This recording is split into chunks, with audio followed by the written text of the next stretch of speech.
नमस्कार मित्रांनो, आपल्या सर्वांचे स्वागत आहे मराठी बिग बॉस कट्टा या आपल्या यूट्यूब चॅनलवर। आज आपण या व्हिडिओमध्ये बघणार आहोत आर्यासोबत दुसरा सदस्य कोण घराबाहेर गेला आणि आर्या परत घरात येणार का ते। चला तर मग व्हिडिओला सुरुवात करूया। त्याआधी सर्वांना एक रिक्वेस्ट होती की व्हिडिओला लाईक आणि चॅनलला सबस्क्राईब नक्की करा, कारण कालसुद्धा तुम्हाला सर्वात आधी आर्या घराच्या बाहेर गेली आहे हे सांगितलं होतं। तसेच आजसुद्धा दरवेळेसप्रमाणे 100% कन्फर्म न्यूज तुमच्यापर्यंत घेऊन आलो आहे। त्यामुळे व्हिडिओला लाईक आणि चॅनलला सबस्क्राईब करायला विसरू नका।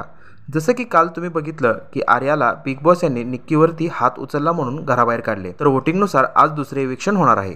जसे की तुम्हा सर्वांना माहितीच आहे की वोटिंगमध्ये 1 नंबरला अभिजित, 2 नंबरला अंकिता, 3 नंबरला आर्या, 4 नंबरला वर्षाताई, 5 नंबरला निक्की आणि सर्वात खाली म्हणजे 6 नंबरला वैभव होता।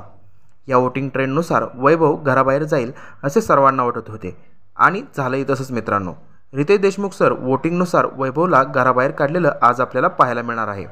या प्रकारे मित्रांनो आर्या आणि वैभव घराबाहेर गेले आहेत, परंतु वैभव घराबाहेर गेला त्याचे प्रेक्षकांना काहीच वाटत नाही आहे, परंतु आर्या गेली त्यामुळे सर्व प्रेक्षक हे बिग बॉसवर नाराज आहेत आणि इथून पुढे बिग बॉस पाहणार नाही आणि बायकॉट बिग बॉसचा हॅशटॅग सध्या ट्रेंड होत आहे।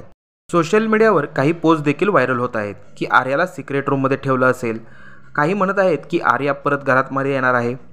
तर मित्रांनो आर्या ही घराबाहेर आली आहे आणि तिला कोणत्याही सिक्रेट रूममध्ये ठेवलेले नाही आहे, परंतु जर प्रेक्षकांनी असाच सोशल मीडियावर रोष व्यक्त केला आणि बिग बॉसचा TRP जर खाली आला तर नक्कीच बिग बॉस आर्याला काही दिवसांनी वाईल्ड कार्ड एंट्री देऊ शकतात।